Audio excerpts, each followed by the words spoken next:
إن الحمد لله نحمده ونستعينه ونستغفره ونؤمن به ونتوكل عليه ونعوذ بالله من شرور أنفسنا ومن سيئات أعمالنا من يهده الله فلا مضل له ومن يضلله فلا هادي له ونشهد أن لا إله إلا الله وحده لا شريك له ونشهد أن محمدا عبده ورسوله فأعوذ بالله من الشيطان الرجيم بسم الله الرحمن الرحيم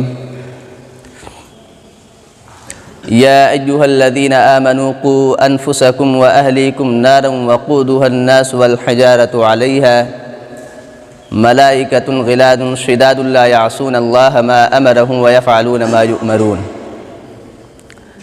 صدق اللہ العظیم۔ معزز سامعین کرام، بزرگان محترم، میرے دینی و ایمانی بھائیوں اور دوستوں، جو آیت کریمہ آپ حضرات کے سامنے پیش کی گئی ہے، اس میں اللہ تبارک و تعالی نے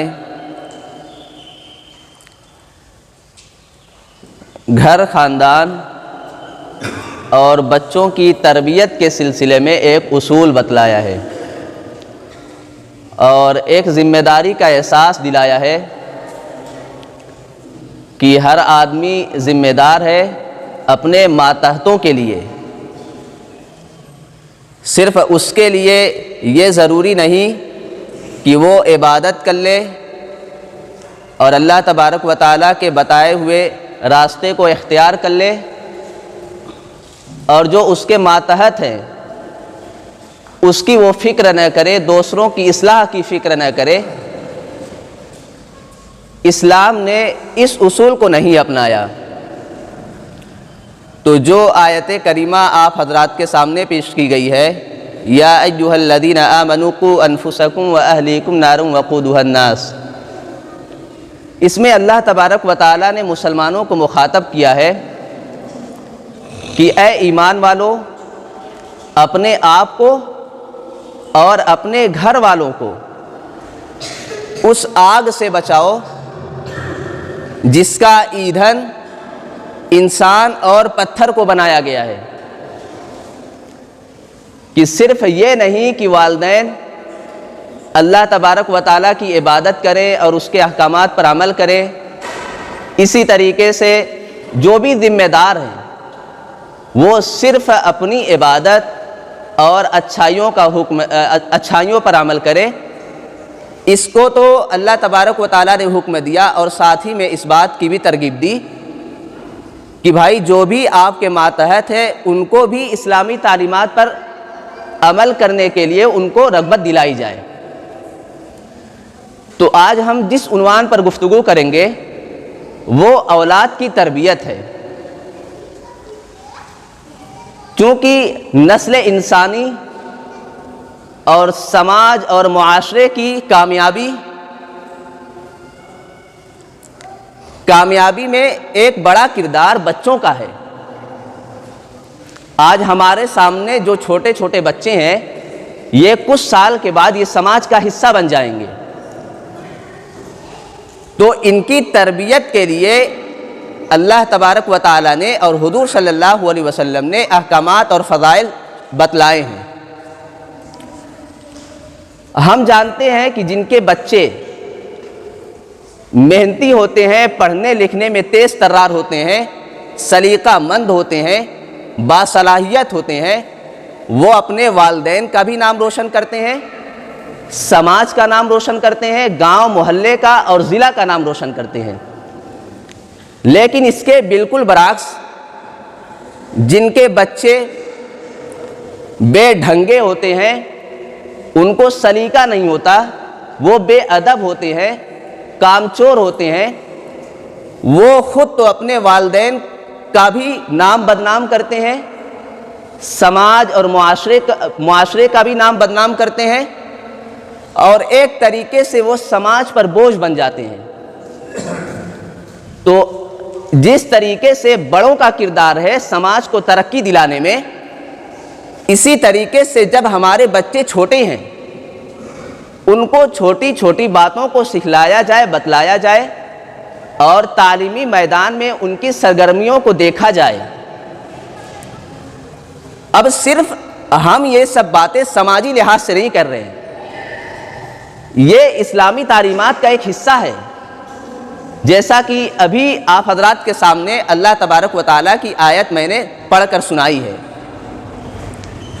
اور جو بھی نبی آئے ہیں، حضرت ابراہیم علیہ السلام، حضرت زکریا علیہ السلام، ان لوگوں نے اپنے نیک صالح اولاد کی دعائیں کی ہیں۔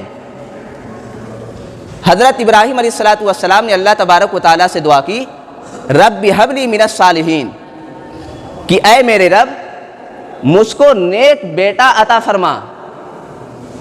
اسی طریقے سے حضرت زکریا علیہ السلام نے دعا کی، ہنالک دعا زکریا ربہ قال رب ہب لی من لدنک ذریۃ طیبہ، کہ حضرت زکریا علیہ السلام نے دعا کی تھی کہ اے میرے رب مجھ کو پاکیزہ اولاد عطا فرما، پاکیزہ اولاد اپنے پاس سے عطا فرما، من لدنک ذریۃ طیبہ۔ اسی طریقے سے اللہ تبارک و تعالیٰ نے قرآن شریف میں مسلمانوں کو ترغیب دی ہے، والذین یقولون ربنا ہب لنا من لدنک ذریۃ طیبہ انک سمیع الدعاء۔ یہ مسلمانوں کو بتلایا گیا ہے کہ بھائی وہ لوگ جو دعائیں کرتے ہیں کہ اے ہمارے رب ہمیں نیک صالح اولاد عطا فرما۔ اس کے علاوہ قرآن شریف میں اللہ تبارک و تعالیٰ نے ایک آیت نازل کی جس میں بیوی اور بچوں کو آنکھوں کی ٹھنڈک کے لیے مسلمانوں کو ترغیب دی کہ آپ اس طریقے سے دعا کیجئے۔ تو ہم نے آپ کو یہ بتلایا کہ ایک تو سماجی لحاظ سے اگر کوئی بچہ ذہین ہے، پڑھنے لکھنے میں تیز ہے، محنتی ہے، سلیقہ مند ہے، اس کو سماج اچھا مانتا ہے، جانتا ہے۔ لیکن اس میں مذہبی لحاظ سے بھی اسلام نے ایک ترغیب دی ہے، انبیاء کی دعاؤں کو قرآن شریف میں نقل کیا ہے کہ نبی جو ہوتے تھے وہ دعائیں کرتے تھے۔ اچھا وہ دعا کیوں کرتے تھے؟ وہ دعا اس لیے کرتے تھے کہ بھائی حضرت ابراہیم علیہ السلام جو مشن لے کر کے آئے تھے، توحید کی تعلیمات، اسی طریقے سے حضرت زکریا علیہ السلام کو نبی بنا کر بھیجا گیا ہے، تو بھائی ان کی تعلیمات اور ان کے مشن کو آگے بڑھانے کے لیے وہ اولاد کی دعا کرتے تھے۔ ہم اور آپ جانتے ہیں کہ جس طریقے سے ایک باپ کے دل میں اولاد کے لیے بے انتہا محبت ہوتی ہے، اسی طریقے سے اولاد کے دل میں بھی اپنے والدین کے لیے بے انتہا محبت ہوتی ہے۔ تو جب دونوں طرف سے محبت کا جذبہ ہے، مر مٹنے کا جذبہ ہے، تو اولاد اپنے باپ کے کارناموں کے لیے مخلص ہوتا ہے۔ آپ بڑے بڑے اداروں کو دیکھ لیں گے، بڑی بڑی تنظیموں کو دیکھ لیں گے، ان کی جب تعریف پڑھیں گے، ایک باپ ہوتا ہے وہ کچھ بنیاد رکھتا ہے، تنظیم کی بنیاد رکھتا ہے، کاروبار کی بنیاد رکھتا ہے، ادارے کی بنیاد رکھتا ہے، تو اب اس کے دل میں یہ خواہش ہوتی ہے کہ بھائی میرے مشن کو آگے بڑھانے کے لیے مجھے اللہ تبارک و تعالیٰ اولاد سے نوازے۔ تو انبیاء نے یہ سب دعائیں کی، اور ہم نے آپ حضرات کے سامنے یہ دعائیں ابھی پڑھ کر کے بتلائی ہیں کہ حضرت ابراہیم علیہ السلام، حضرت زکریا علیہ السلام نے دعائیں کی۔ اب ہم صرف اولاد کو ہی، جیسے بیٹوں کو ہی صرف یہ دعا نہ، بلکہ قرآن شریف میں اللہ تبارک و تعالیٰ نے ارشاد فرمایا، یہ جو اولاد ہم نے دی ہیں یہ اللہ تبارک و تعالیٰ کی نعمت ہے۔ للہ ملک السماوات والارض یخلق ما یشاء یہب لمن یشاء اناثا ویہب لمن یشاء الذکور۔ زمانہ جاہلیت میں بیٹوں کو ترجیح دی جاتی تھی، جبکہ اس کے بالمقابل بیٹیوں کو پسند نہیں کیا جاتا تھا۔ تو اللہ تبارک و تعالیٰ نے آیت نازل کی کہ ہم جس کو چاہتے ہیں بیٹا دیتے ہیں، جس کو چاہتے ہیں بیٹی سے نوازتے ہیں۔ اب اس کے بعد آپ قرآن شریف کی ایک آیت جب پڑھیں گے تو زمانہ جاہلیت کا جو معاشرہ تھا اس کے اندر جو برائیاں پائی جاتی تھیں اس کی منظر کشی اللہ تبارک و تعالیٰ نے کیسے کھینچی ہے وہ اس آیت میں آپ غور کریں. وَإِذَا بُشِّرَ أَحَدُهُمْ بِالْأُنثَىٰ ظَلَّ وَجْهُهُ مُسْوَدًّا وَهُوَ كَظِيمٌ يَتَوَارَىٰ مِنَ الْقَوْمِ مِنْ سُوءِ مَا بُشِّرَ بِهِ أَيُمْسِكُهُ عَلَىٰ هُونٍ أَمْ يَدُسُّهُ فِي التُّرَابِ. یہ آیت اللہ تبارک و تعالیٰ نازل کی. اس کا آپ ترجمہ دیکھیں. جب ہم بشارت دیتے ہیں ان کو بیٹیوں کی تو ان کے چہرے سیاہ پڑ جاتے ہیں, ان کا چہرہ بالکل غمگین ہو جاتا, مایوس ہو جاتا ہے, اور وہ غصے اور کوڑھن میں مبتلا ہوتا ہے, اور وہ سوچتا ہے یتوارا من القوم من سوء, وہ لوگوں سے اپنے چہروں کو چھپاتا پھرتا ہے سماج میں کہ اب اس جو بچی پیدا ہوئی ہے اس کو وہ دفن کر دے یا یہ کہ اس کو قتل کر دے. یہ زمانہ جاہلیت کی منظر کشی کی گئی ہے. حضور صلی اللہ علیہ وسلم کی بعثت سے پہلے آپ چائنا سے لے کر کے آپ یورپ تک دیکھ لیں گے, جو بھی مذہبی لیڈر عیسائی ہوں یہودی ہوں, ان کی تعلیمات اور ان کے مزاج میں یہ تھا کہ وہ بیٹوں کو ترجیح دیتے تھے. خود ہمارے بھارت میں بیٹیوں کو بہت زیادہ اہمیت نہیں دی جاتی تھی. اسی بنیاد پر آپ دیکھیں گے موجودہ وقت کے جو پرائم منسٹر ہیں انہوں نے ایک نعرہ دیا تھا بیٹی بچاؤ بیٹی پڑھاؤ. تو یہ جو نعرہ دیا گیا ہے یہ کس پس منظر میں یہ سب باتیں کہی جاتی ہیں, نعرہ دیا جاتا ہے, یہ اسی نظریات کو ختم کیا جاتا ہے کہ بھائی زمانہ جاہلیت میں جو بیٹیوں کو اہمیت نہیں دی جاتی تھی, بیٹوں کو ترجیح دی جاتی تھی, اس نظریے کو ختم کرنا مقصود ہے. اب حضور صلی اللہ علیہ وسلم نے بیٹیوں کے تعلق سے کیا احکامات اور فضائل نازل فرمائے ہیں. حضور صلی اللہ علیہ وسلم نے ارشاد فرمایا جس کی ایک بیٹی ہو اس نے اس کی اچھے طریقے سے پرورش کی, اس کی دیکھ بھال کی, اس کو بیٹوں پر ترجیح نہیں دیا, تو کل قیامت کے دن اللہ تبارک و تعالیٰ اس کو جنت نصیب فرمائیں گے. اسی طریقے سے اگر کسی کی دو بیٹیاں ہیں, اگر اس کی اچھے طریقے سے پرورش کرتا ہے, تعلیم دلاتا ہے, صحت کے لحاظ سے اس کی دیکھ بھال کرتا ہے, تو حضور صلی اللہ علیہ وسلم نے ارشاد فرمایا روز محشر میں وہ میرا قریبی دوست ہوگا, وہ میرا ہم مجلس ہوگا. یہ سب حضور صلی اللہ علیہ وسلم نے بیٹیوں کے تعلق سے فضائل شمار کرائے ہیں. اچھا, آج ہم جو اولاد کی تربیت کے تعلق سے جو ہم نے عنوان کو منتخب کیا ہے, یہ کیوں منتخب کیا ہے؟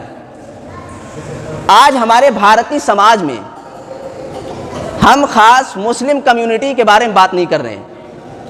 آپ پورے بھارتی سماج کو دیکھیں, ایک بھارت کے لیے بہت بڑا چیلنج یہ ہے کہ ہماری جو آنے والی نسلیں, چھوٹے چھوٹے جو بچے ہیں, ان کی بہت اچھے طریقے سے تربیت نہیں کی جا رہی ہے. جسمانی لحاظ سے, جذباتی لحاظ سے, سماجی لحاظ سے بہت سارے ایسے فتنے رونما ہو رہے ہیں جس کا ہم سوشل میڈیا پر آئے دن مشاہدہ کرتے ہیں. کسی کے ساتھ موب لنچنگ کی جاتی ہے, اس کو قتل کر دیا جاتا ہے. بھائی یہ ہمارے ہی سماج کے لوگ ہوتے ہیں, ان کی تربیت کیسے کی جاتی ہے؟ کوئی ہمارے ہندو جو ماں باپ ہیں وہ یہ نہیں سکھاتے کسی کو قتل کر دیا جائے, نہیں, ایسا نہیں ہے. تو یہ سماج نکل کر کے کہاں سے آتا ہے ہمارے سامنے؟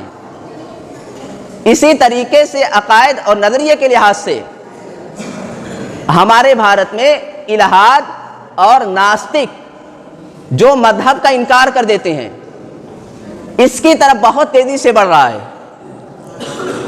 اسی طریقے سے ہماری بیٹیوں پر, ان کی عزت و آبرو پر حملہ کیا جاتا ہے, زنا بالجبر کا شکار کیا جاتا ہے, یہاں تک کہ جنسی استحصال کے معاملے میں ان کو بلیک میل کیا جاتا ہے.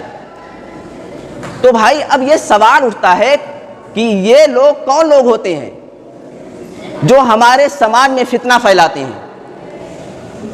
تو ہم نے اس کا عنوان اسی بنیاد پر منتخب کیا کہ آج جو ہمارے سامنے جو بچے بیٹھے ہیں، اگر ہم ان کی اصلاح کر دیں گے 10 سال 20 سال کے بعد یہ ہمارے سماج کا حصہ بن جائیں گے۔ تو اسی بنیاد پر ہم نے انبیاء کی دعاؤں کو نقل کیا اور ہم نے اسلامی تعلیمات کو بتلایا۔ اللہ تبارک و تعالی ہم تمام لوگوں کو اسلامی تعلیمات پر عمل کرنے کی توفیق بخشے۔ وآخر دعوانا ان الحمد للہ رب العالمین۔